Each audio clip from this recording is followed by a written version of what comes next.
Welcome back to the Fractured Rooster Garage. I'm Josh, and today we're in the Ranger, obviously, and if you look behind me, you'll get a hint of what we're doing today.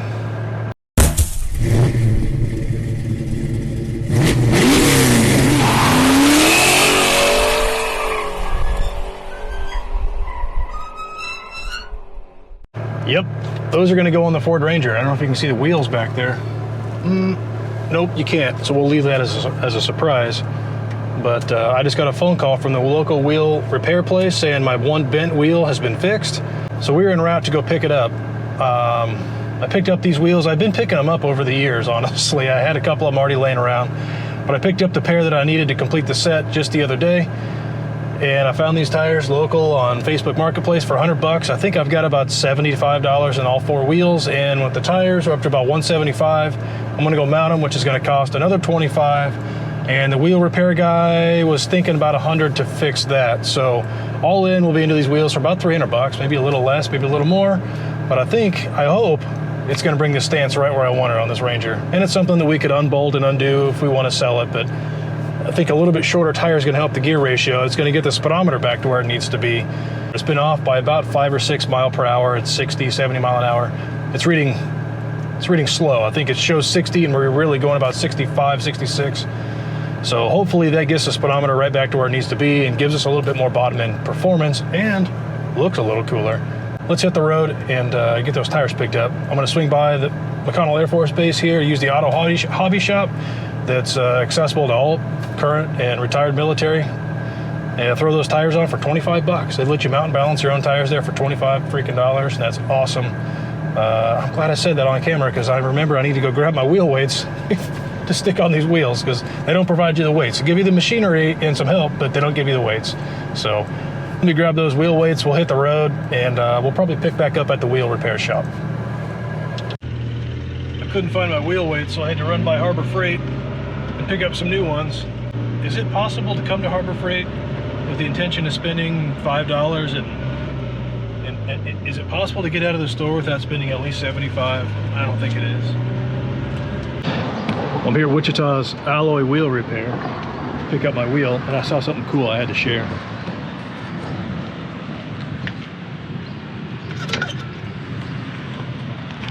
Ew. Hey, and welcome back to the Fractured Rooster. It's day number 2 of the Ranger tire and wheel saga.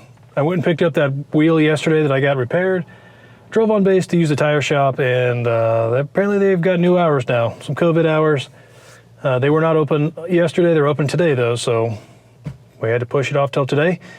But I hopped in the truck today, and as you can see, it's raining just a little bit, and there's a little bit of a water droplet hanging on the roof of the truck, and there's a puddle on the floor. I put these rubber floor mats in here on purpose to help stop any water. And they're working. However, I don't know where the heck that's coming from. I have sealed on the outside that entire drip rail with clear silicone. The entire outer seam of the car is sealed. So that has to be coming in through the windshield. It's the only place I can think of. I think I'm going to pull that trim off and just fill that void because there's a small void between the glass and the body channel. I think I'm just going to fill that with some type of a silicone and put the trim back on while that silicone's still wet so that it all seals. Because the only thing I can think of is it's got to be the seam between the roof, the A-pillar. I don't know. I don't understand it. But anyway, we still have a little bit of a water leak. That's all I'm getting at. And now we're going to head on base and get these tires thrown on here. Makes me feel pretty good to know that I'm driving like a 35-year-old truck that beads water better than most of the new cars I'm passing.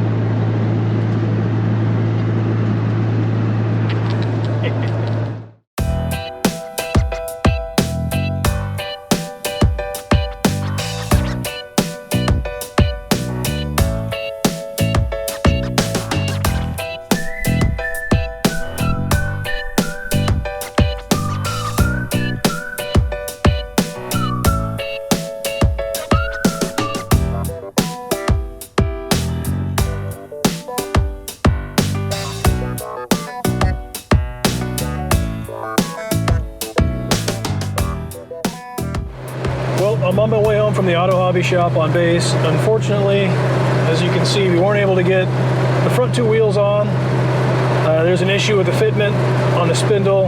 I've got a couple spacers at the house that I forgot to bring with me. I just need about 1/4 of an inch of clearance, so I'm going to go home and throw those spacers on and then show you what it looks like with all four on there.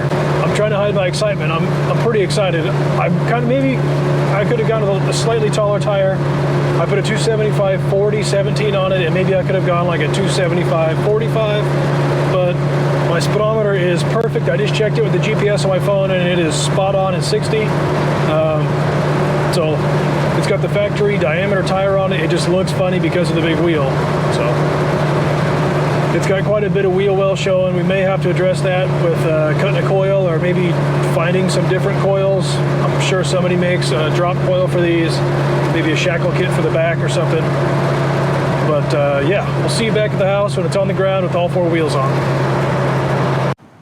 Well, we're home, and I had to drive it home on these on the old wheels because we couldn't get the front wheels to mount.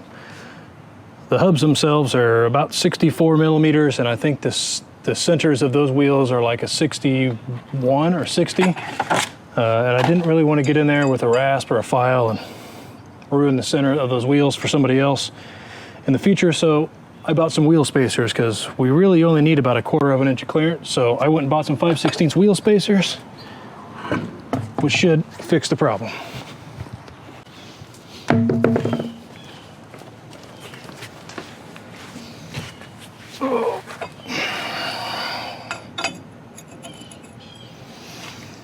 Wheel spacer.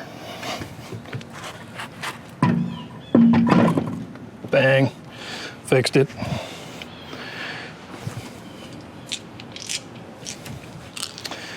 I also went and bought some shiny new chrome lug nuts.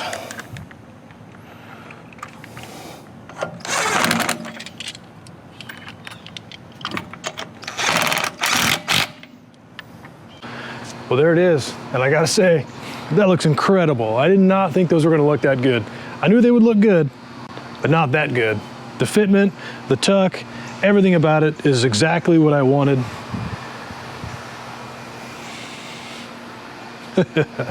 I'm pretty over the moon with the way those fit and look. I think we'll pull those drums off and throw them in the sandblast cabinet, spray them with some nice black, and I've already got new brake hoses, brake calipers, pads coming. We'll paint all that up, make it look all nice now that you can see it all. But man, look at this. What a fantastic truck. And for still less than $2,000. Like, this is like first car cool. Like, can you imagine? To receive this as a first car when I was 16, I'd have been floored. This has been awesome. This thing is sweet looking. Love that two-tone, love the chrome strip, love the tires, love the wheels. Speaking of those tires, these are the $100 tires I found on Facebook Marketplace. A local guy bought them. They came on the car. He didn't like them. He put new tires and wheels on it. They're a Continental Extreme Contact Sport, like a really good sticky tire. 275 40 17, more tire than this truck will ever need. But as you can see, there's a little bit of an issue with the bearing cover, the hub center cap. Oh, we got random kitties showing up. Hello kitty. It's the neighbor's cat, and now I guess it's my cat. He's pretty cool. His name's Ronan. There's an issue with the spindle poking out through the wheel, and I'm not sure what to do there. Maybe I can find a flat cap. Otherwise, we'll just have to live with it. They obviously have a Mustang center cap, which I think we might delete and make a custom fractured rooster center cap or do something cool there. Yeah, but again, I couldn't be happier. This truck is so cool now. I love it. Absolutely love it. So, thanks for watching. Thanks for following, subscribing, liking all these, leaving comments. Hopefully this inspires you to do something cool. Remember, this was a $500 pickup that someone left in a tree row, and we have less than $2,000 into this now. And man, I love it. I hope you do too. And I hope you stick around and see where it goes. Remember, we've got the Bronco and a Falcon, a Mustang, a Trailblazer, a couple motorcycles, 60-something Chevelle coming.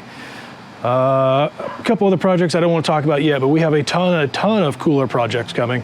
I don't know how we can top this, but we'll find a way. Anyway, thanks again for liking, commenting, sharing, all those things. Anyway, thanks again for watching, and I will see you on the next video.